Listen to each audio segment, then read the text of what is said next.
Olá, pessoal. Nós estamos começando mais um SPN Cast, o podcast do Seminário Presbiteriano do Norte. Uma alegria ter você conosco. Lembrando sempre nosso lema: fidelidade às Escrituras, excelência do ensino e compromisso com a missão. Hoje nós estamos recebendo conosco o reverendo, mestre, doutorando, Marcos André Marques. Nós queremos passar a palavra a ele para que ele possa já se apresentar. Tudo bem? Uma alegria muito grande estar aqui participando com os irmãos, com você que está nos escutando, nos vendo, nos ouvindo, né? Realmente alegre, um privilégio para mim, eu que ainda faço parte do corpo docente dessa casa, mas dediquei parte da minha vida, posso assim dizer, a essa casa. Estou extremamente feliz em estar aqui com vocês. Reverendo Marcos, o senhor tem uma trajetória aqui. O senhor foi aluno dessa casa, professor dessa casa, diretor dessa casa, ainda é professor dessa casa, muito respeitado entre nós, um destacado professor de teologia sistemática entre nós. O senhor poderia contar um pouco dessa história para a gente? Posso sim. Interessante que isso começou sem eu ser primeiro aluno dessa casa. Ainda muito jovem, eu morei aqui no Seminário Presbiteriano do Norte nos anos 1978. Faz muito tempo. Marcena, eu acho que você não estava nascido ainda não, né? 78? 78. Já havia nascido? Pois bem, eu já era um jovenzinho, né? Eu estava me preparando para o vestibular e naquela época meu pai já tinha uma boa condição financeira e ele decidiu pagar os meus estudos aqui. Eu abandonei o banco que eu trabalhava, o Banco Real, que depois se tornou hoje o Santander. Eu fui funcionário do Banco Real, mas eu disse a ele que eu queria estudar. E ele, como não tinha tido estudos, ele bancou essa conta. E eu vim estudar, me preparar para fazer o vestibular. E onde eu morei? No SPN. Observe, então, que esse negócio é antigo, né? E eu lembro como hoje, eu fecho os olhos aqui, estou olhando ali na frente, ele para o carro na frente do edifício Samuel Falcão, me deixa, foi a primeira vez que eu saí de casa. Cara, a situação é difícil. E eu lembro que eu chorei sozinho, tão pertinho aqui, né? 135 quilômetros de Caruaru. Hoje os irmãos às vezes vêm de todas as partes do Brasil para o seminário, né? E eu estou pertinho, mas eu lembro que eu chorei. E, enfim, morei aqui. No ano seguinte eu fui despejado. Deixa eu explicar o porquê, né? Então o senhor não veio para cá para estudar teologia? Não. Eu vim para cá para estudar engenharia civil. Eu me preparei, fiz um curso preparatório muito bom e Deus me abençoou. Eu passei em 8º lugar no vestibular na Universidade Federal de Pernambuco, naquela época, e vim estudar engenharia civil aqui. Aí, no ano seguinte, veio, segundo eu vi falar, a maior safra de alunos do SPN. Parece 45 alunos, alguma coisa assim. E era muita gente naquela época. E já estava tudo cheio aqui, o prédio casado cheio. O casarão, que hoje é essa lindeza que está aí, era chamado de purgatório. E tinha lá esse... Eu não fui de purgatório, não, graças a Deus. A gente já imagina como era, né? Com um nome desse. Aí eu morei no internato, mas houve esse excesso de gente. Inclusive, eu tive que sair para, entre outras pessoas, adentrarem ao seminário e poder morar, o reverendo Paulo Anglada. Imagina. Olha não é? só. Que coisa interessante. E naquela época também, eu conheci Augustus, ainda muito jovem, né? Enfim, foi um momento muito bom. E depois eu retornei para o seminário agora para estudar, e fui aluno. Em 2000, entrei no ano 2000, depois de uma trajetória maluca da minha vida. A minha vida tomou assim contornos muito, muito diferente do que eu poderia pensar. E eu terminei vindo para o seminário, meu irmão. Micael, pense numa experiência. E eu me sentia velho. E eu era... A turma brincava comigo dizendo que o meu culto de ordenação ia também ser o culto de jubilação. Misericórdia. Ô, pastor, o senhor chegou aqui em 76 e volta em 2000, 25 anos depois, para estudar teologia. Já com 40 anos. Eu vim em 78. 78. Então, 22 anos depois, o senhor volta para estudar teologia. Com quase 40 anos. Foi 42 anos mesmo. 42 anos, meu Cristo. Eu já estava na terceira dentição.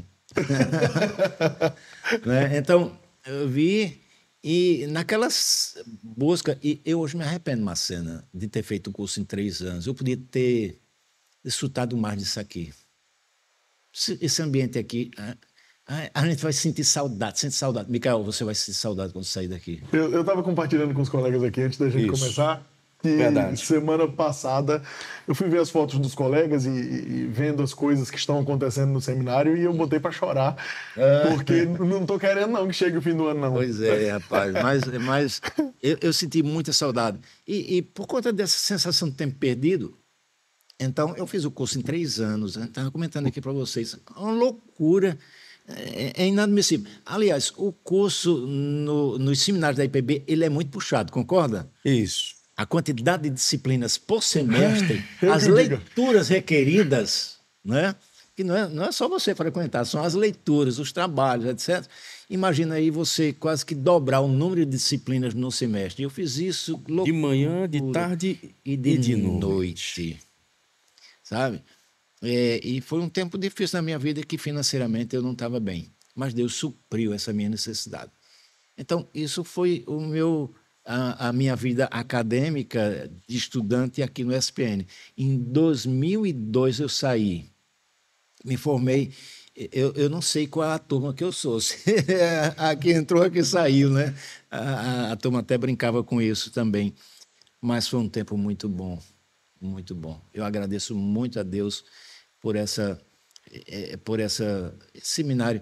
E foi um período, Marcena e Micael, vocês talvez não acompanharam, mas foi um período difícil no nosso seminário. Você sabe que o nosso seminário teve um período de flerte com a teologia liberal.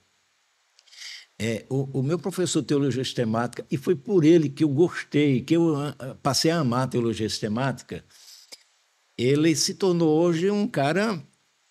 ele saiu da IPB, não é? Lamento, mas as aulas dele, Marcena, eram coisas para cinema. As melhores aulas que eu já assisti na minha vida não foram lá no Jumper, quando a gente estudou junto lá, tanto mestrado quanto doutorado, mas foi no SPN com esse cara. Não vou dizer o nome dele, mas ele foi quem me fez amar a teologia, a forma como ele ensinava, a didática dele, sabe? A vibração, ele vibrava com aquilo. Só que aí ele foi tomando um outro rumo. Os anos 2000, na verdade, eram anos complicados, né? Sim, Foi um ano paradigmático, até para a história da denominação, de uma certa forma, né? A saída do pessoal do Jumper, né? Os professores, a demissão. E isso, turbulência, a gente viveu isso aqui. Porque eu lembro como hoje, e bom você ter falado isso, porque numa dessas efervescências, eu acho que já estava no 3º ano, que foi o 2º ou 3º ano, se hospedou aqui para dar um módulo no mestrado que tinha aqui, o reverendo Heber Carlos de Campos. E eu lembro que ele teve que interromper o módulo para voltar, porque houve aquela questão lá dos professores do Jumper, né? Que, graças a Deus, a IPB, ela recuperou essa questão, né? Eu dou graças a Deus por isso. E o tempo, Marcos? o tempo foi curioso, né? Porque se apostava, o slogan na época era uma nova igreja para um novo milênio. Porque se apostava muito de que os tempos seriam novos, de que as coisas Era o mudariam. bug, o bug Era do milênio. isso, que que tudo ia ser desarrumado de alguma forma e que a igreja tinha que se contextualizar a um novo tempo, a um novo momento. E curiosamente, vamos lá, 25 anos depois de tudo isso, o que foi que veio? Uma restauração, uma recuperação da teologia reformada no sul global, uma recuperação do calvinismo, ou seja, foi o anticlímax do que se imaginava. Exato. Parece aquele exato. movimento de tensão, né? Isso. A tensão, algo puxa para um lado e o outro puxa para o outro. E eu entendo que é a ação do Espírito Santo de Deus, que ama essa igreja, né? É verdade. A nossa igreja, a Igreja Pressão do Brasil, eu tenho certeza que ela é amada pelo Senhor. Então, o Senhor não deixou. E é muito importante, permita-me dizer isso, a história do Jumper foi fundamental para esse rumo que a igreja tomou. Porque nós não abrimos os nossos seminários para a teologia liberal. É verdade. Porque aonde o liberalismo entrou, ele entrou através da educação teológica. E a JET, a forma conservadora como ela se desenvolveu ao longo disso, saudosos do presbítero Eli Medeiros, você conhece, Solano Portela, né? E os demais, né? Então, isso deu uma estabilidade teológica à nossa igreja, a partir dos nossos seminários. As emendas em comum, não é? Aquele conteúdo programático aconteceu na época que eu era diretor do seminário. A gente viajou para São Paulo 2 vezes para discutir o que queríamos ver. Então, hoje você tem, na verdade, a ideia é um só seminário em várias localidades, porque o conteúdo programático é o mesmo. Exato. Né? Então, isso eu acho que foi um avanço muito legal. O irmão participou, né, Participei, desse processo. Deus, E hoje, curioso, né, porque a IPB é uma referência global em um presbiterianismo global que, em muitos casos, já decaiu para o liberalismo. Sim. E ela continua ainda sendo um bastião, né, da ortodoxia reformada no mundo, né? E eu diria, com outras igrejas. Né? Eu diria, Reverendo Macena, e isso se deve à educação teológica. Se a educação teológica tivesse descambado, a igreja não se sustentaria. É um efeito cascata, né? Porque os professores graduados se formam na casa do Andrew Jumper, de algum modo. Se lá o berço tivesse... O nascedouro dos professores tivesse com um problema, alguma falha, a falha na matriz alcançaria em efeito cascata os seminários. Isso, não tenha dúvida que aconteceria isso. E Deus nos protegeu. Deus nos protegeu. É claro que durante todo e qualquer trajeto tem erros, né? Às vezes a gente pode pecar por um excesso, né? Mas eu acho que foi bom. Preservou a nossa denominação. Reverendo, e foi rápido, né? Porque o irmão veio como aluno, depois professor, depois diretor. E depois de tudo isso, né, e ter participado de todo esse movimento paradigmático, cujos ecos ainda fazem parte da história da nossa igreja hoje, o irmão também teve uma colaboração relevante na área das missões. E seria interessante também a gente ouvir o irmão nesse... É isso que você perguntou, é verdade. Como eu disse a vocês, eu já comecei a trabalhar com educação teológica no meu primeiro ano de ministério. Uma loucura, né? E eu pensava na época, eu dizia, mas rapaz, eu gostaria de publicar alguma coisa. O doutor Heber me impressionava. Valdeci, que foi meu orientador do mestrado, me impressionavam a forma como eles tratavam de teologia sistemática, dando a continuidade daquilo que eu disse que eu aprendi com aquele professor liberal, né? De amar. Tanto é que hoje eu estou num anteprojeto, está caminhando bem, num livro que eu estou escrevendo, que tem por título O Fantástico Mundo da Teologia Sistemática. É uma ideia de tentar ensinar como um romance. E, pasme, é para criança. É uma idade até 14 anos. Então, eu estou trabalhando nisso aí. Então, isso é muito interessante. Então, tudo isso aconteceu na minha vida. Eu desejava isso, não é? Desejava o ensino teológico. Então, já fui professor do Instituto Bíblico do Norte, com muita honra. E sou ainda professor visitante lá também. E isso, então, enche meu coração de alegria. A partir daí, aí, fui para o mestrado, não é?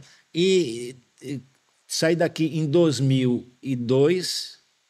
Em 2006, no segundo semestre, eu voltei para ser professor da casa, na área que eu gostava, de teologia sistemática. Na área de teologia sistemática. Aí vinha de Lajedo, 200 quilômetros, Macena. Eu não tinha carro nesse período, né, nesse momento. Eu vinha de ônibus e foi bom. Deus nos abençoou bastante. Fiquei, então, de 2006, 2007, 2008, eu fui desafiado para assumir a direção dessa casa.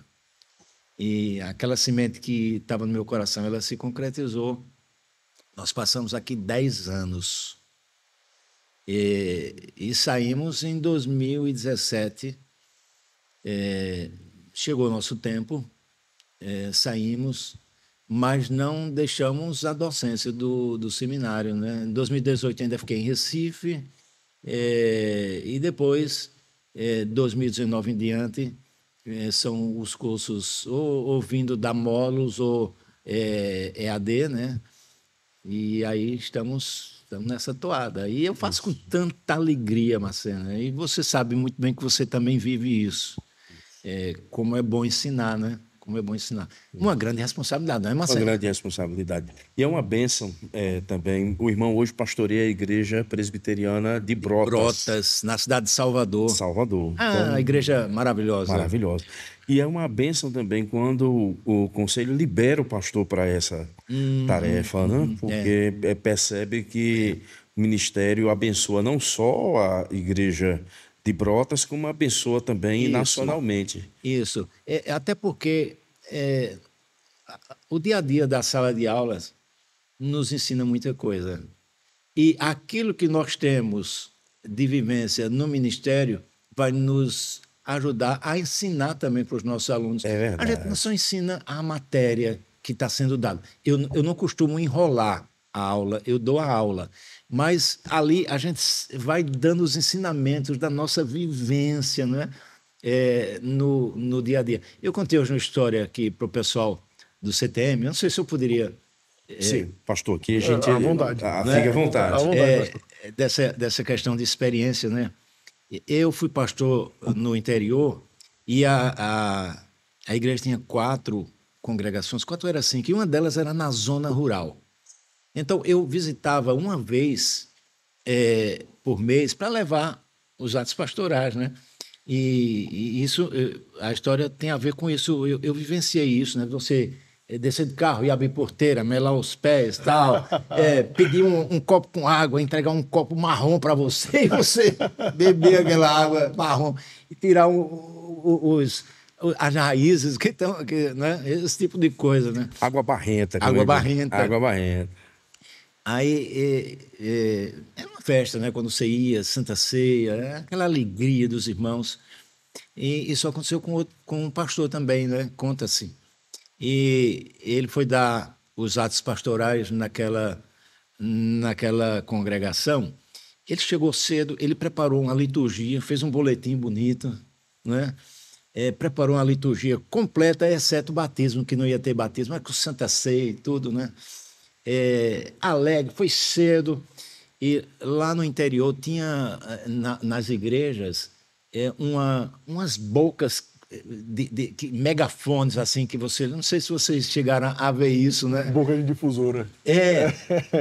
Aí o cara lá botava música e passava o tempo todo anunciando para a comunidade rural, para eles virem à igreja, né? Aí o pastor fez isso, né? E aí foi dando a hora de chegar, e ele achava que as pessoas chegassem cedo, e não foi chegando a hora, ninguém aparecia, ninguém aparecia. 10 minutos entrou o irmãozinho. Aí sentou lá na última cadeira, e sentou lá e ficou, e o pastor aqui agoniado, 10 minutos, 5 minutos, está faltando 5 minutos, não chega mais ninguém, não é possível, não é possível. Aí deu as 8 horas, que era a hora que ia começar o culto, ele vai lá. Ô irmão, eu preparei tudo aqui, mas parece que não vem ninguém, né? Aí o irmãozinho estava com alguma coisa na mão, assim, tirando o grudo da unha, né, do cara do campo, aquela areiazinha que fica entre a unha e o dedo aqui, não é? Aí ele fica tirando assim, nem levanta a cabeça para falar com o pastor, era humilde, né? Era de humildade. Dizia, pastor, de igreja eu não entendo, não. Eu entendo de vaca. Pastor, e se uma vaquinha minha, ela vir para o coxo comer, eu vou dar o alimento dela.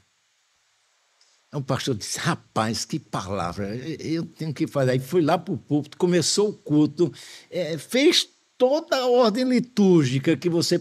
Santa Ceia, no final, ele impetrou a bênção e disse, espere até que eu vou à porta para cumprimentar. Ele e o irmão. Ele e o irmão. Aí a gente dá uma arrumada nas histórias, né? Aí ele chega na porta para se despedir. E aí, irmão, tudo bem? O que é que o irmão achou do culto? Aí o irmão volta de novo a cutucar o lixo da unha, né? Aí diz assim, pastor, eu contudo dizendo ao senhor, de igreja eu não entendo nada, mas de vaquinha eu entendo. E quando uma vaquinha minha vem para o coxo comer, eu não boto a comida de todas as vacas para ela comer, não. Eu boto só a dela. Quer dizer,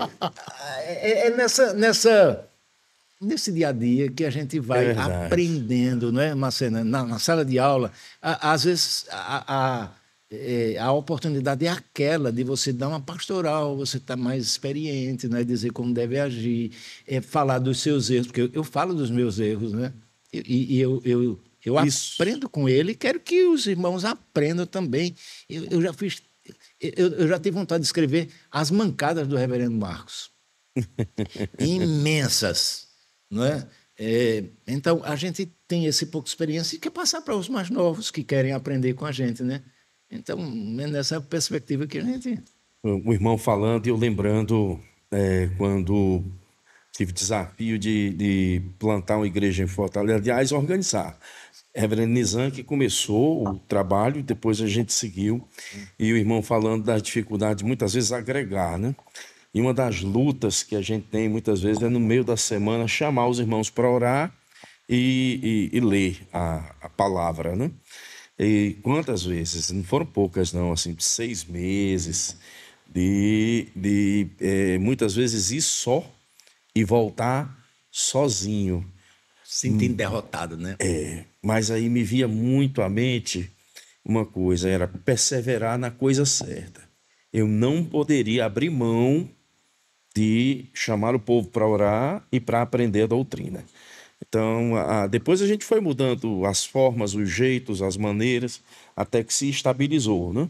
Mas não é uma coisa romântica, é como o pastor colocou, com essas dificuldades. E eu creio que você passa isso para os seus alunos também, né? Isso. Não é só a teoria que você vai falar, mas você tem que, inclusive, fazer aplicações daquilo, da disciplina que você está ministrando, né?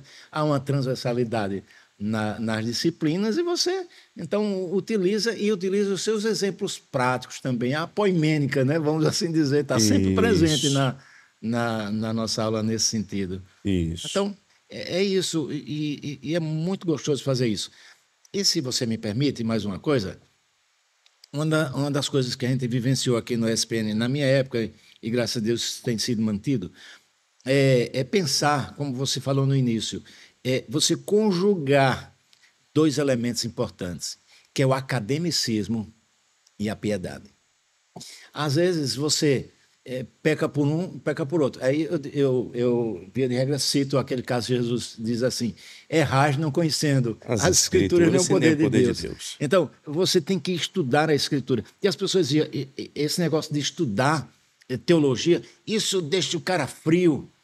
E conversa, rapaz, quanto mais eu leio sobre Deus, mais me aquece o coração. Então, é isso que a gente tem que fazer. Agora, pelo outro lado, você tem o seu tempo de devocional, o seu tempo, não é? De estudo da palavra, para que você possa ter, de fato, a vida piedosa, não é? A vida piedosa. Com essa luta toda que eu tinha na época de estudante aqui no seminário, eu fazia minhas devocionais. Os colegas não faziam muitas vezes, diziam, não, mas é porque é coisa demais que a gente tem. Quando eu for para o ministério pastoral, aí eu faço, eu digo, lê de engano, você foi pastor de uma igreja grande, né? Então, você sabe que não dá. A minha devocional, eu faço 6 horas da manhã ou estou perdido durante aquele dia, né? Então, isso é importante, a gente cultiva isso também no SPN. É academicismo e piedade. E eu terminei colocando um terceiro pé, que foi a perspectiva missionária. A perspectiva missionária no SPN, porque, como igreja, nós temos uma tripla missão, vamos assim dizer. Nós temos... Eu gosto muito do Wayne Grudem, foi a primeira vez que eu li isso, outros tratam sobre isso, mas da forma como a primeira vez que eu vi, o Wayne Grudem disse o seguinte, para aqueles que não sabem, o Wayne Grudem é um teólogo reformado, mas de origem batista, né? Tem umas críticas com relação a ele a muitas coisas, mas o escrito dele é gostoso de ler, não é? Eu não sei quantos aqui já estudaram isso, mas ele dizia o seguinte, que é errado alguém chegar para você e perguntar qual é a missão da igreja. Ele diz que essa palavra ela é incompleta. A melhor pergunta seria você dizer qual é a missão da igreja em relação a Deus, em relação a ela própria, em relação ao mundo. Aí você perguntou corretamente e você responde corretamente. Em primeiro lugar, a missão da igreja é adorar a Deus, porque esse é o fim principal do homem. Glorificar a Deus e gozá-lo para sempre. Então, essa é a principal missão das 3. Mas a segunda missão é em relação a ela própria. Então, a igreja ela tem que viver, cultivar a comunhão e a didascalia, né? O ensino, fortalecendo a fé dos irmãos, né? Para que eles possam crescer. Não somente economicamente, intelectualmente, mas também espiritualmente. E a terceira missão da igreja, essa sim, em relação ao mundo. Todo mundo, quando pergunta qual a missão da igreja, logo, ide por todo mundo, né? E aí a gente sabe que já tem o problema da própria tradução para o português, né? O traduzido por ide não está no imperativo, é um verbo no particípio. O verbo no particípio, a função dele é apontar para o verbo principal da frase, que no caso é fazer discípulos, né? Então, a ideia de anunciar a Cristo ao mundo, não é? Esse terceiro ponto aí, e usar praticar as obras de misericórdia, né? Então, nessa perspectiva, nós dissemos, vamos também fazer do seminário isso. E também me envolvendo também com missões, com plantações de igreja. Exatamente. Né? Era esse o ponto que eu queria chegar, pastor, porque o senhor, de algum modo, tem trânsito nas agências missionárias da igreja, está envolvido nas agências missionárias da igreja, como a PMT, por exemplo, que eu queria que daqui a pouco o senhor falasse um pouquinho sobre seu trabalho na PMT, como um dos membros da gestão da PMT, e também o trabalho da Igreja de Brotas em si, que por conta da filosofia de ministério que o senhor tem, é um trabalho que tem se expandido, né, com a plantação em Lauro de Freitas, por exemplo, e tantos outros trabalhos de plantação que o senhor já esteve envolvido no ministério. Como pastor, como alguém que tem essa veia, baseado nesse tripé do qual está incluso missões, como o senhor enxerga esse avanço do trabalho missionário no seu próprio ministério, a sua contribuição nisso, pastor? É é muito interessante para que a gente também não se torne um mero pragmático, né? Porque tem muita gente que começa a colocar alvos meramente metas como se fosse uma empresa, né? E a Igreja do Senhor não é uma empresa. Mas eu sempre desejei fazer isso. No meu primeiro ministério, nós plantamos 2 igrejas em parcerias com a Junta de Missões Nacionais, né? Depois, quando eu vim aqui para o seminário, nós desenvolvemos uma ideia interessante. Eu gosto de estudar algumas coisas, e entre elas eu estou estudando, fazendo aquilo que eles chamam incubadora de igreja do City to City Brasil. Não sei se vocês já ouviram falar. Sim, sim. Eu fiz a imersão o ano passado, me certificaram, esse ano me pediram, vamos para lá a incubadora, e eu estou falando. No meu tempo aqui de seminário, veja, eu desenvolvi um projeto aqui de seminário que era chamado Incubadora de Igrejas, no qual nós plantamos aqui a Igreja da Várzea, está aí hoje. Sim, igreja pujante, tá. A Igreja da Várzea. Nós tivemos ainda uma outra plantação que eu acho que essa não vingou, mas eu soube que ela foi retornada recentemente, que foi Paudalho, tá certo? Tinha uma outra igreja que, será que eu vou me lembrar agora? Tinha uma no interior que era São Caetano, eram 4.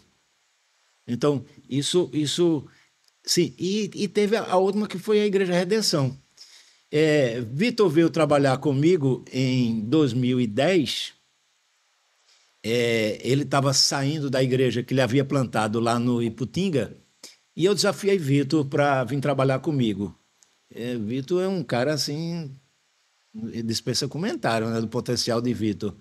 Ele tinha uns convites, inclusive, para sair de Recife, mas ele gostou do desafio, né? Então ele veio trabalhar em 2010 no SPN como professor de Constituição e Ordem.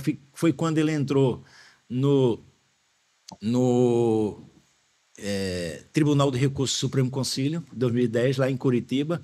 E depois, em 2012 ou 2014, ele veio trabalhar como capelão, certo? Então, a gente decidiu, dentro desse projeto, vamos nós ser os plantadores. A gente plantou igrejas, mas a gente não foi aquele cara lá que arrancou o toco, cavou com a enxada lá para tirar as pedras. Vamos fazer isso, e a gente começou a Igreja Redenção, que está aí ainda precisando de um desenvolvimento maior, mas foi fruto desse trabalho. Então, é algo que eu gosto. Aí eu terminei indo para o Jump também, eu fiz uma pós-graduação em plantação e revitalização de igrejas, né? E aí a gente começou a se envolver com essa coisa, além da própria APMT. Sim. Eu estou na APMT como membro suplente. Eu comecei em 2006, olha, 4 anos de formado. Então, eu estava como suplente. Depois, em 2010, eu me tornei membro titular. Em 2014, membro titular. Em 2016, eu voltei à condição de suplente, mas no meio do mandato um principal saiu e eu assumi, voltei, e em 2022 eu voltei de novo, eu continuo na APMT. É uma coisa também que eu tenho paixão sobre isso, sabe? É algo que fala ao meu coração, de querer multiplicar aquilo que o Senhor Deus colocou na nossa vida, sabe? De nada vai adiantar eu querer isso só para mim. Eu gosto muito do exemplo que eu ouvi pela primeira vez do filho do reverendo Otto Guanás Dourado. Vocês não conheceram. Não. Mas de ouvir falar, eu acho que de ouvir falar já é um uma bocado. história aqui do Professor seminário. de pregação do Seminário Presbiteriano do Norte. Isso. É muita história dele. O reverendo Otto tinha um filho que também chamava Otton Júnior. E ele era um cara muito carismático e tal. E ele, certa feita, ele disse, falando lá aos jovens, ele ainda estava na IPB, antes de sair da IPB, ele falava ele disse que não poderia parar e reter aquilo que Deus estava oferecendo para ele em termos de ensinamento e tal. E ele fez um paralelo com o Rio Jordão.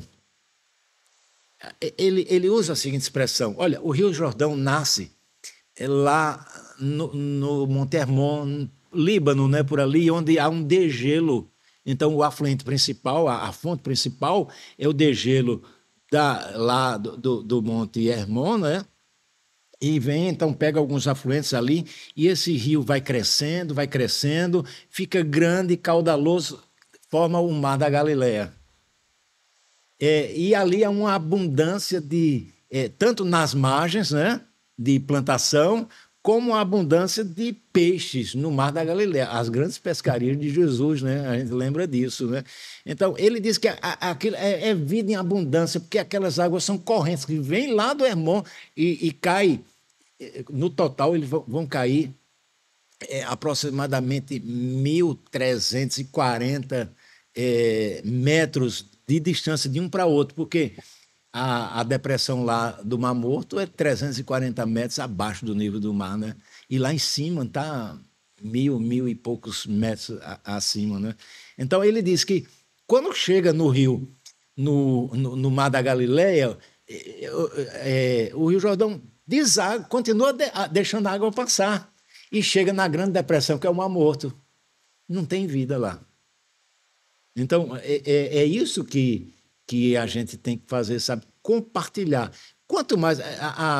nesse caso, a matemática de Deus é diferente, porque a gente tem um grande tesouro e as Escrituras nos ensinam que a gente deve compartilhar. E é interessante que quanto mais você compartilha, mais você recebe, mais você se enriquece, né? Então, eu gostei muito dessa figura que ele usou do Rio Jordão. Então, é esse desejo que eu também tenho de missões.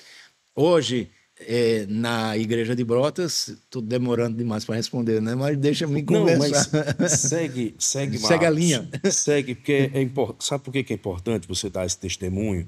Porque muitas vezes existe um mito que diferencia o teólogo do pastor ou o teólogo do missionário, né? Que é como se uma coisa fosse independente da outra. Quando, na verdade, aquilo que o missionário como teólogo é aquilo que ele é como missionário, e a mesma coisa, vice-versa, a questão do pastor. Então, é muito importante essa conexão que você faz, Marcos, no sentido de indicar a trajetória do SPN na sua formação, de como o Senhor, com providência, foi conduzindo você num caminho firme doutrinariamente e foi te levando para essas atividades missionárias da igreja, né? Isso é um ponto importante. Então, continua a estar interessante demais. Tá bom. Quando você falou isso, eu me lembrei de uma obra que não foi publicada, assim, editada, mas você consegue em PDF num site do Anthropos, que é do Ronaldo Lidório, em parceria com a APMT. Ele escreveu um livro sobre teologia bíblica de missões. Na verdade, a gente chama o livro, é um e-book, no qual ele trata sobre essa questão dessa tensão entre teologia e missão. E ele vai dizer que as pessoas que provocam esse divórcio estão fazendo um grande mal para a igreja. Porque quando o cara só pensa em missões sem a teologia, ele vai fazer coisa errada. E quando ele só pensa em teologia, ele não vai conseguir fazer missões. Então tem que haver essa continuidade, né? É interessante quando você falou isso aí, e tem outras coisas também nessa área. Mas, quando eu cheguei em Brotas em 2019, a Igreja de Brotas sempre foi conhecida pela sua firmeza doutrinária. Nós temos oficiais lá que são muito capacitados, presbíteros, pregam às vezes até melhor do que o pastor de lá. Não digam a eles, não. Eles com certeza não estão ouvindo, viu? Eu cheguei, mas a igreja não tinha...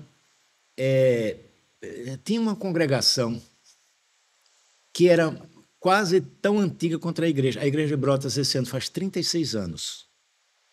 A congregação já tinha, na época, era a mesma idade, 1 ano ou 2 anos de diferença. E era um trabalho que foi mal planejado, mal colocado, no meio de uma favela, de uma comunidade em Salvador, perigosíssimas. Alguns irmãos tiveram dificuldades lá de chegar. Irmão teve um carro alvejado por tiro. É difícil, você tem que entrar com os vidros abertos, a Bíblia em cima do tabuleiro, de preferência aberta, para os caras verem quem é. Você não pode ir de paletó, gravata, é a polícia. Então, tem toda essa questão. E esse trabalho não desenvolvia. E não tinha mais nada. Era uma igreja para si. Então, nós chegamos, começamos a trabalhar essa questão, e hoje nós temos 9 campos missionários assistidos como parceria da Igreja Presbiteriana de Brotas e uma nova plantação de igreja. Deus seja louvado. Entendeu? Então, Deus realmente nos abençoou. E eu aprendi aqui com um dos professores do SPN, nosso amigo reverendo Sérgio Vitalino. As igrejas que ele foi pastor, ele falava muito em missões, e ele dizia o seguinte: irmãos, a igreja que investe em missões, ela não tem dificuldade financeira. Eu achava aquilo bonito, sabe? Mas isso, será que é execuível? Não é? Meus irmãos, eu testei. Todo ano a gente aumenta a participação e não falta. E não falta. Então, hoje a gente tem parceria com o Líbano, com o Iraque, com Portugal, a gente tem com Guiné-Bissau, a gente tem com Nova Zelândia, a gente tem com Inúbia.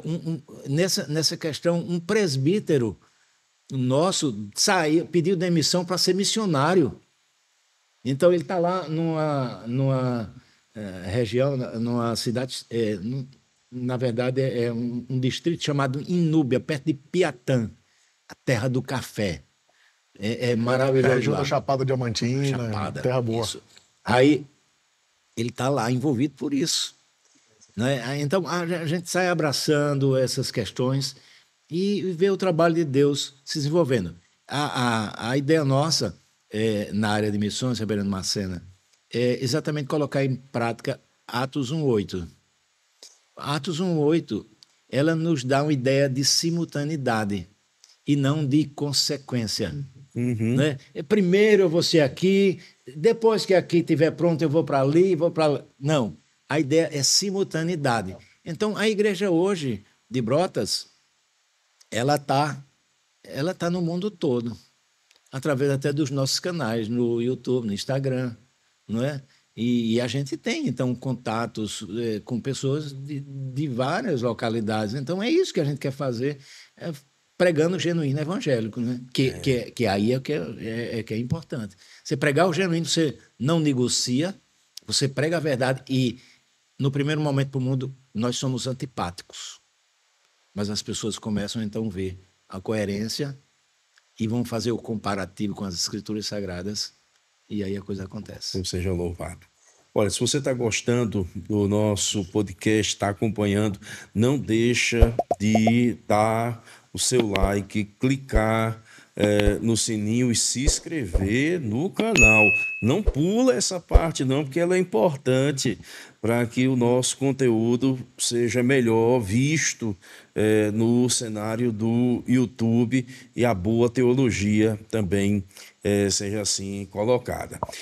Lembre que as inscrições para o vestibular 2026 da IPB já estão abertas e você pode se inscrever até o dia 30 de agosto.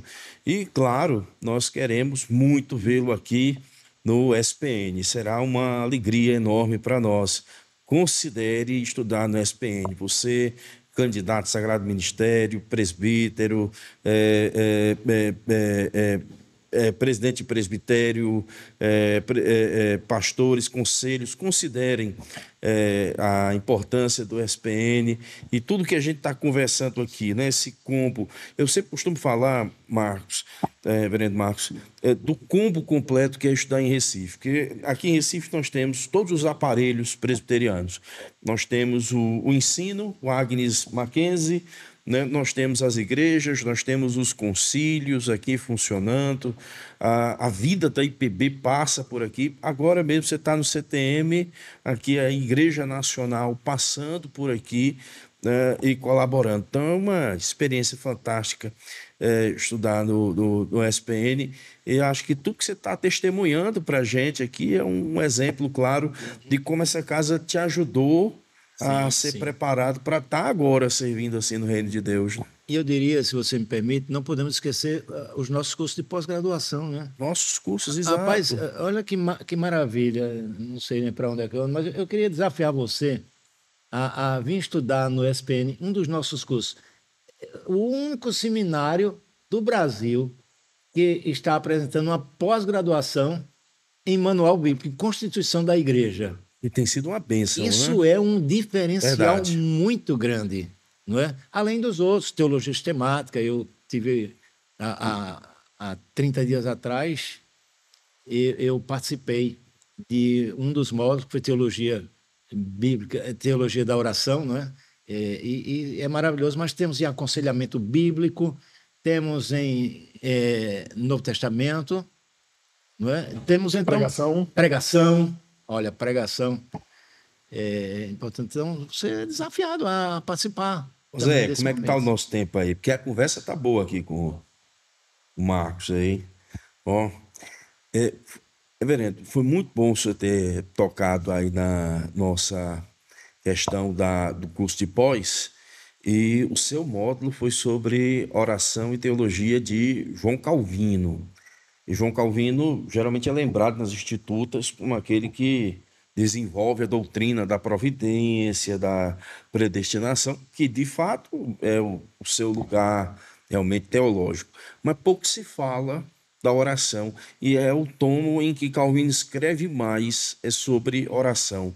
O irmão podia discorrer para a gente sobre isso? Esse assunto é maravilhoso. Calvino escreveu sobre muita coisa. E quando se fala em Calvino, como você falou, o pessoal vem logo, predestinação, não é? Tal. Não foi sobre predestinação que Calvino mais escreveu. Tanto o seu catecismo, não é? Quanto as Institutos, que é a sua obra magna, ele escreveu mais sobre oração e fé. São os dois maiores capítulos. Oração em primeiro lugar, fé em segundo lugar. E essas coisas, então, elas acontecem juntas. Porque sem fé, por que eu vou orar? Não agrada a Deus, né? Então, a oração, ela é importantíssima na obra de Calvino. Ele desenvolve isso no livro 3, no capítulo 20, e traz assuntos... Quando eu comecei a estudar sobre isso, eu me empolguei e, ao mesmo tempo, eu desanimei. Porque eu comecei a estudar sobre a oração e chegou a ponto de dizer, meu Deus, eu estou estudando sobre oração, mas eu não oro o suficiente. Eu tinha visto uma pesquisa que foi feita nos Estados Unidos da América por um cara que tem muita resistência, muito erro na sua doutrina, mas ele é um acadêmico do seminário de Fuller, que é o Peter Wagner. Peter Wagner escreveu diversos livros sobre oração, entre eles um chamado Escudo de Oração. Gente, como eu escrevi sobre oração, eu li muita coisa de todo mundo. Eu fui uma vez aqui em Recife para... será que eu posso dizer? Posso. Para IURD. Eu vou usar isso. Eu fui para IURD. Porque eu queria comprar um livro que não estava vendido, estava proibido. Que falava sobre orixás, caboclos e parará, né? Orixás, caboclos e guias. Exato. Eu lembro de você. Eu fui atrás daquele livro, eu precisava ler aquele livro para minha pesquisa. Mas, então, eu li muitas coisas. E eu li, então, Peter Wagner. E aquele livro me chamou a atenção por muitos erros que ele disse, porque ele começa dizendo que a oração, aliás, que Deus é imutável no seu ser, mas não nos seus propósitos. Ele diz isso no livro. E aquilo assim, eu digo, não é possível. Fui olhar algumas coisas e, não é que era isso mesmo? Aí eu lembrei de um artigo que foi publicado nas primeiras edições do jornal, da revista, que depois se tornou a Revista dos Puritanos. Eu acho que o nome do pastor era Roger Greenway. Eu acho que é isso o nome dele. Tem até um livro publicado pela Cultura Cristã sobre missões e evangelismo, ID, o nome do livro. E ele diz assim, olha, se você é daqueles que acha que pode mudar o plano de Deus pela sua oração, eu quero distância de você, porque você é um sujeito altamente perigoso. Ele estava dizendo isso em tom irônico, não é? Obviamente, não era... Né? A ironia é porque assim, rapaz, se Deus é perfeito, fez tudo, e você vai mudar o plano de Deus, você tem que ser melhor do que Deus. Né? Então, isso tudo foi... E o Peter Wagner diz isso no livro dele, cara. Eu digo, não, mas não é possível isso aqui. Aí ele diz lá isso, Deus é imutável no seu ser, não no seu propósito. Aí eu continuei lendo, mas ele trouxe uma coisa interessante. Ele é um acadêmico. E ele fez, então, uma pesquisa de costa a costa dos Estados Unidos sobre o tempo que um pastor gasta no sentido, né? Ou usa para oração. Costa a costa. O universo pesquisado foi considerável. 5.400 pastores. Não é um número desprezível na ciência de estatística, né? Já é uma boa amostra, né? É robusto. Aí ele chegou a uma conclusão interessante sobre o tempo que, em média, que um pastor norte-americano usa em oração. Você imagina quanto foi? Faço ideia, pastor. Micael, você tem ideia? 20 minutos. Tô chutando. Bateu na trave. 22 minutos. Então, há aqueles pastores que oram mais e aqueles pastores até que nem oram, né? Para fazer a média e chegar aos 22. Para fazer a média chegar aos 22. E aquilo, então, me impactou, porque, como eu disse a vocês, a gente fica fascinado por Calvino, né? É uma profundidade muito grande. Mas, ao mesmo tempo, eu dizia, poxa vida, eu estou escrevendo sobre oração e eu oro tão pouco. Isso foi uma crise para mim. Foi uma crise.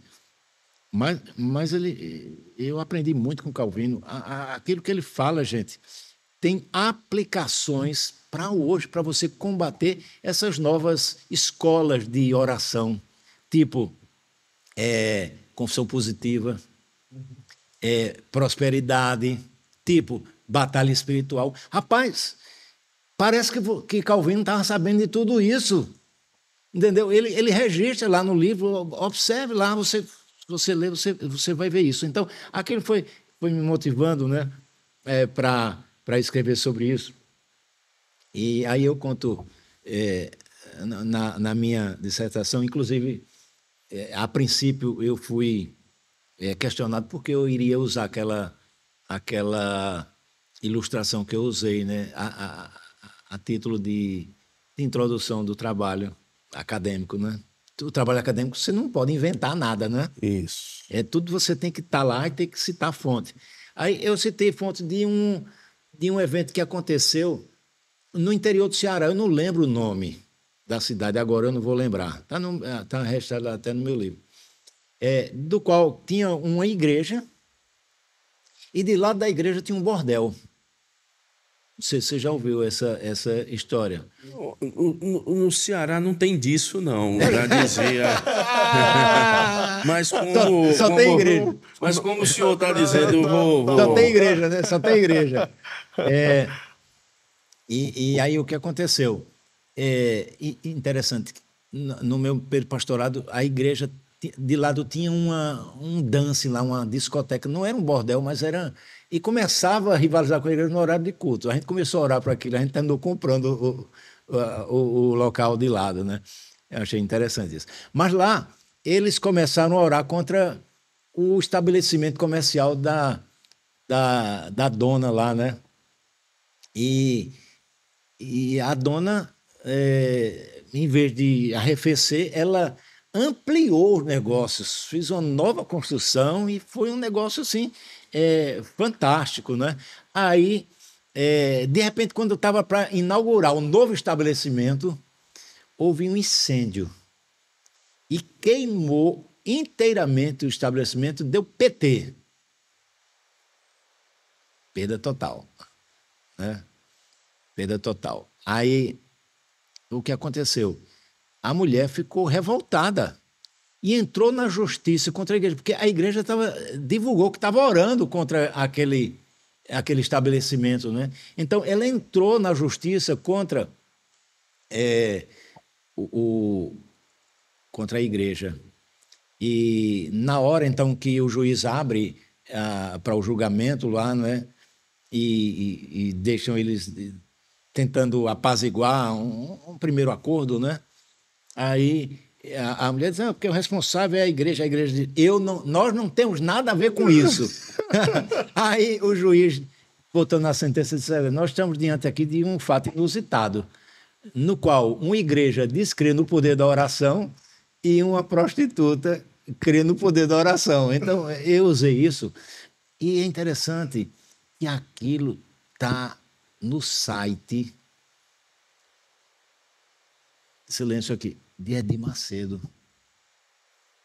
Ele colocou essa história como sendo a oração de poder que eles têm. Você sabe que... A confissão positiva, a confissão positiva, a determinação. Né? É a oração forte. A oração forte.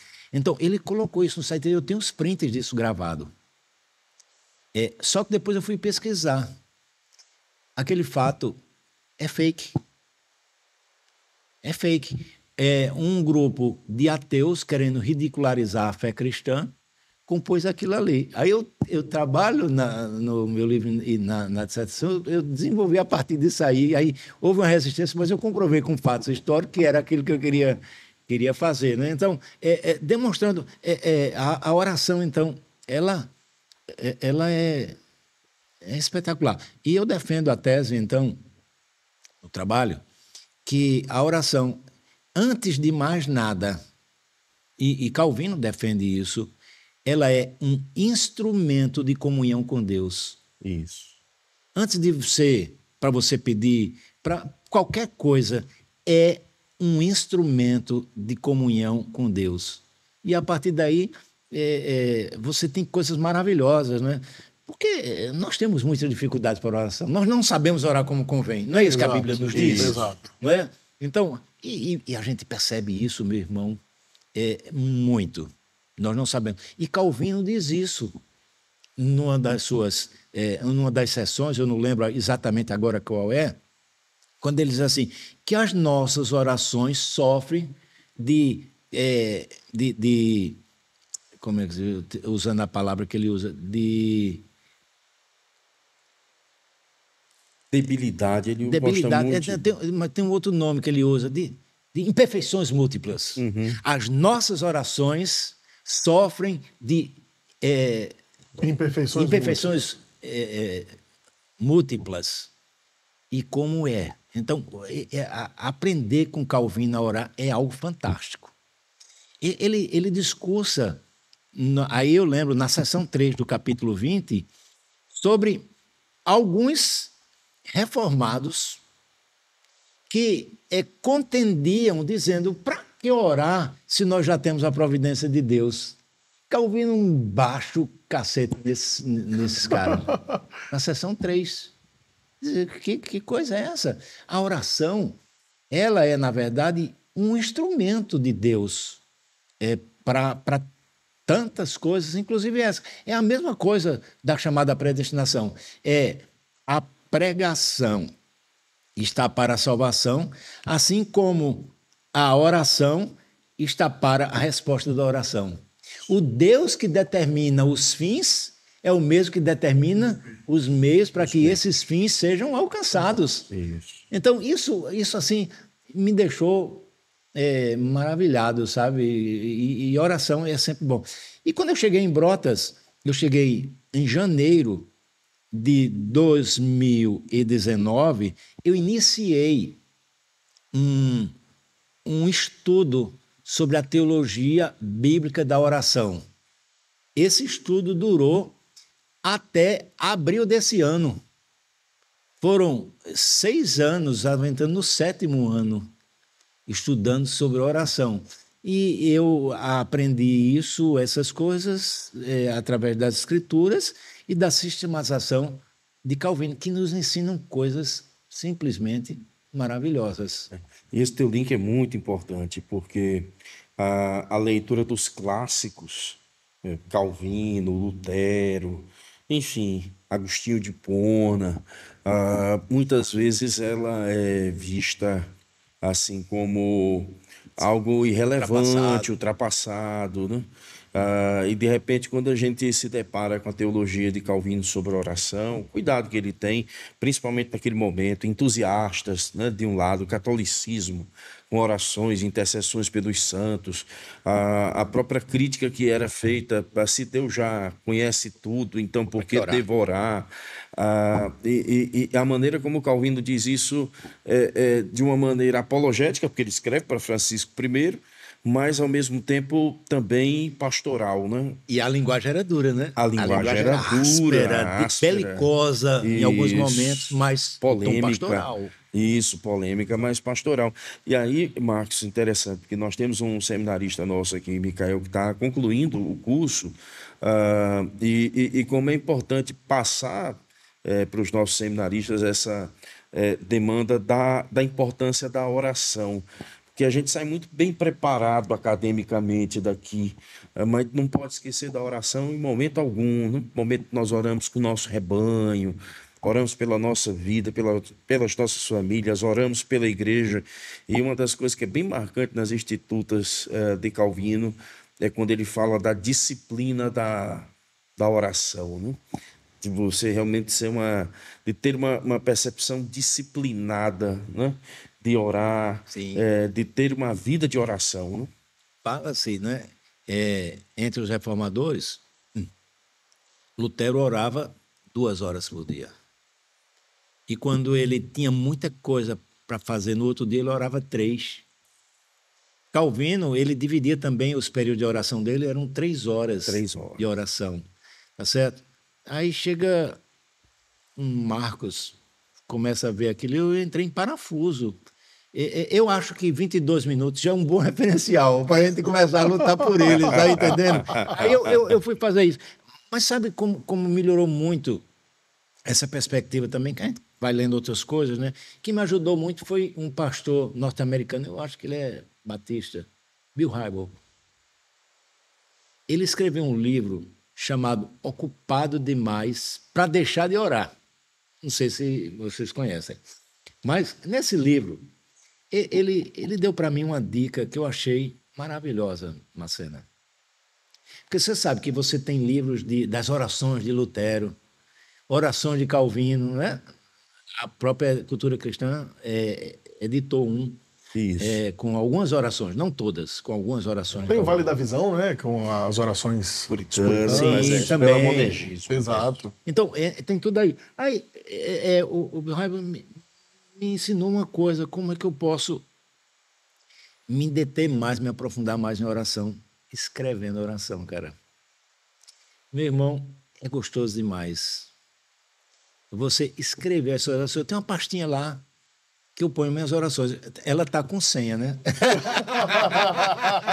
Não, porque a oração é um momento íntimo, não é? Exato. Então, você tem um momento das suas confissões de pecado, não é? Das suas falhas. Então, rapaz, você senta ali para escrever, dá 1 hora, 1h30, 2 horas. Já aconteceu isso. Escrevendo. É interessante. É claro que com cuidado para não acontecer o que Calvino disse que não deveria acontecer. Quando a gente ora e as palavras vão mais alto do que o coração, ele usa essa expressão. O que é que ele quer dizer com isso? É que a gente deve orar o que está no coração. E nós temos a tendência de elevar muito mais, principalmente quando é uma oração pública. É uma oração que a gente busca palavras. Então, Calvino diz, olha, você deve ter cuidado para você falar o que o seu coração está cheio. Não é? E aí é agradável, não é? Porque é preciso que a gente entenda que, e para que a gente peça corretamente, a gente tem que estar mais em conexão com a palavra. Por exemplo, eu jamais... eu acho que eu tinha até capacidade, sabe, Marcelo? Mas eu jamais vou ser presidente dos Estados Unidos. Então, eu posso orar à vontade, concorda? Mas quando eu faço isso, eu estou pecando. Eu vou lhe dizer uma experiência que eu tive. Naquela primeira igreja, no meu primeiro ano de ministério, eu já comecei fazendo o jumper, aí viajava, né? E quando eu cheguei, tinha um irmãozinho já idoso, tinha 96 anos, ele estava mal. E quando eu desembarquei na rodoviária, tudo isso eu não tinha carro, era a pé, né? Eu recebi a notícia, o irmão fulano de tal está muito mal, está para morrer, está no hospital, vá lá, pastor. E pastor entre cada um, né, meu irmão? Aí eu fui com a mala ainda, fui para o hospital, que a cidade era tão pequena, né, que o pessoal não chamava hospital de hospital, chamava de rodoviária, porque botava o cara na ambulância e levava para a cidade mais com condição, né? Mas estava aquele irmãozinho lá numa situação difícil. Eu entrei, ele estava ofegante, com a máscara, e ele abriu os olhos, olhou para mim, me viu, esboçou um sorriso de tranquilidade. E ali eu pude ler a palavra, confortar a família e orar. Marcena, eu orei com tanta fé. A oração do tolo. Senhor, levanta o irmão fulano de tal, daqui. Cara, eu orei sem entendimento. Eu precisava ter entendimento e Deus foi me ensinando isso. Eu tenho que submeter tudo à vontade de Deus. Aquilo era um ciclo de vida que estava se esvaindo. Não é? Então eu vou tal. E eu orei com tanta fé, meus irmãos, eu orei com tanta fé. Cumpri o papel, o irmãozinho ficou mais calmo, não é? A família agradeceu, peguei minha bolsa, fui embora, peguei o táxi. Quando eu cheguei em casa, tinha um telefonema, volta que o homem morreu. Aí o pessoal até na época ficou brincando, pastor, as pessoas doentes aqui não querem que o senhor vá visitar e ore. Mas às vezes acontece isso porque nós não sabemos orar como convém. E nós só seremos atendidos a alguns requisitos. É se nós orarmos segundo a vontade de Deus. E como é que nós vamos orar segundo a vontade de Deus? É em comunhão com a palavra de Deus. É orar. A oração eficaz, que a gente entende, né, diferente do que alguns pentecostais entendem, a oração eficaz é aquela que a gente ora segundo as promessas da Bíblia. As respostas da Bíblia, e não a oração eficaz ser aquela que você ora em línguas, para que o diabo não atrapalhe o caminho da bênção, não é? E você, então, tem a resposta da oração. Não é? Não é isso. Então, a gente vai aprendendo essas questões, e foi muito bom. E, embora, se você me pergunta hoje, eu ainda sou insatisfeito com o meu tempo de oração. E eu não preciso revelar que não é grande coisa, tá? Mas eu busco não perder a minha devocional.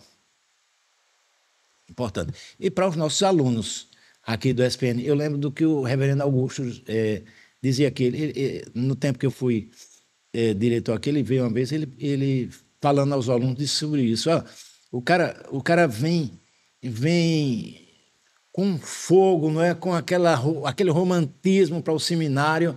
Aí chega aqui, o pessoal do quarto ano já tira a onda dele, né? Que cara bobo. Aí o cara vem com uma lista imensa de A a Z, com pedidos da irmã de A a Z. Todo ele ora por cada um daqueles ali, gasta tempo, e o pessoal zomba. Coisa sem jeito. Depois, segundo ano, o cara já entrou no esquema, né? Do sistema. Aí ele vai orar e diz assim: ah, Senhor, o Senhor sabe das necessidades do seu povo. Ele já é mais genérico, né? Ele pede no atacado, ele não pede mais no varejo, ele já pede no atacado, né? No terceiro ano, Marcena, e o pessoal na época tinha isso, na minha época, não sei hoje como é que tá, mas o cara botava lá um papelzinho de oração. Não sei se hoje como é que funciona. Mas no terceiro ano o cara já estava tão do sistema que aí Augusto dizendo, né? Augusto tem uma espiritualidade bem aguçada, né? Aliás, um humor bem aguçado. Aí ele dizia que o cara orava assim: Senhor. Aí apontava para a lista, né? E no quarto ano ele não orava definitivamente. Mas então, essa é uma luta, Marcena. Eu tenho essa luta de devocional, e eu não leio a Bíblia só para pregar, eu tenho que ser alimentado, tenho que orar. Eu tenho família, eu tenho esposa, tenho filhos, netos, tenho as pessoas, tem um irmãzinho lá na igreja que diz: pastor, o senhor orou por mim? Aí cobra mesmo, né? Então você, aquela questão, você termina tendo isso. E se nós não dermos chance a essa vida devocional, nós vamos ficar acadêmicos. Isso, verdade. Distância da igreja local, a distância da oração. Isso é muito relevante, essa contribuição do pastor em falar da oração e do pensamento de Calvino. Pastor, nós gostaríamos aqui de ficar muito mais tempo lhe ouvindo. Realmente foi um tempo muito proveitoso. Nós queremos aqui externar nossa profunda gratidão ao reverendo Marcos, pelo seu testemunho de vida, pela maneira como o senhor tem usado sua vida, usou aqui nesse seminário, continua usando nesse seminário e usando na denominação. Lembra uma vez quando você foi batizar meu neto, foi batizar seu neto lá na igreja, Tonzinho, disse assim: quando eu crescer, quero ser como o reverendo Marcos. Então, assim, é uma admiração que todos nós temos em relação ao irmão. Glória a Deus. E creio que essas também são as palavras aqui do nosso seminarista. Eu tô numa aula aqui, calado aqui, eu tô aproveitando essa aula, recebendo dos dois. E muito obrigado, pastor, por sua disponibilidade, por ser um instrumento do Senhor, por ser uma referência, não apenas para pastores mais experientes como Macena, mas para nós que estamos aqui na lida do seminário, no preparo. Que o Senhor Deus continue o abençoando, sustentando o seu ministério, e que o Senhor continue sendo esse obreiro que influencia essa nossa geração a amarmos ao Senhor e ao trabalho do Senhor. Amém. Amém. Pastor Marcos, pedir para o irmão orar por nós, orar pelo nosso seminário e pelos nossos seminaristas. Eu quero só de público agradecer a Jurete, Recife, na pessoa do seu presidente, o reverendo Leniberto. Agradecer o diretor da casa, o reverendo doutor José Roberto. Eu fui calouro dele, né? Temos uma amizade antiga e ele me trata com muita generosidade e eu agradeço. Zé Roberto, um abração, meu irmão. O reverendo Stefano, que também é parceiro de longas datas, o reverendo Sivaldo e aos meus colegas professores aqui, a você, Macena, a gente também mantém uma amizade já há um bom tempo, longa né? data, já, uma boa data. Então, obrigado a você também, ao Micael, ao pessoal da técnica aqui. Honradíssimo de estar com vocês, viu? Deus abençoe. Vamos orar? Vamos orar. Senhor, nós queremos te louvar pelas tuas perfeições, Senhor, por aquilo que o Senhor é, o nosso único Deus vivo e verdadeiro. O Deus que se revelou através da criação, se revela de forma especial através da sua palavra. E havendo o Senhor outrora falado aos nossos pais de muitas maneiras pelos profetas, hoje nos fala através do seu Filho Jesus Cristo, a quem nós tributamos honra, glória e louvor para sempre. Senhor, muito obrigado por esses momentos preciosos. E eu quero te pedir uma bênção especial para esta casa, Senhor. Seminário Presbiteriano do Norte. Amém, Senhor. A minha casa, desde aluno, professor, diretor, aluno novamente, no qual eu tenho tantos amigos, colegas. Obrigado, Senhor. Em nome de Jesus, eu te agradeço. O Senhor sabe que é gratidão do fundo do coração. A nossa Jurete, ao nosso diretor, o reverendo doutor Zé Roberto, aos demais amigos, irmãos em Cristo, professores, alunos, funcionários dessa casa. Senhor, nos abençoa, Senhor. Aliás, continua, Senhor, a nos abençoar. Nós sabemos que toda boa dádiva e todo dom perfeito vem de Ti, descendo do Pai das luzes, em quem não pode existir variação nem sombra de mudança. Por isso nós nos quedamos aos Teus pés, agradecidos, Senhor, e oramos em nome de Jesus. Amém. Amém. Amém. Amém. Amém. Olha, se você acompanhou até aqui, mais uma vez, não esqueça de deixar o seu like, ativar o sininho e se inscrever no canal do SPN e divulgar, né, o SPN Cast. Passe adiante, né, sobretudo para o seu conselho, o seu presbitério, e considere estudar no SPN. Nosso lema é a fidelidade às Escrituras, a excelência no ensino e o compromisso com a missão. Mais uma vez agradeço reverendo Marcos, Micael, agradeço aqui meu irmão Oséias, Anne, e até a próxima, né, se Deus permitir. Pois não, pastor? Rapidinho, eu quero mandar um abraço apertado para a Igreja Presbiteriana de Brotas, todos os irmãos de lá que têm me apoiado, o conselho da igreja e os demais irmãos. Um abraço a todos vocês, queridos irmãos em Cristo, ovelhas. Amém, amém. Até a próxima, Deus abençoe.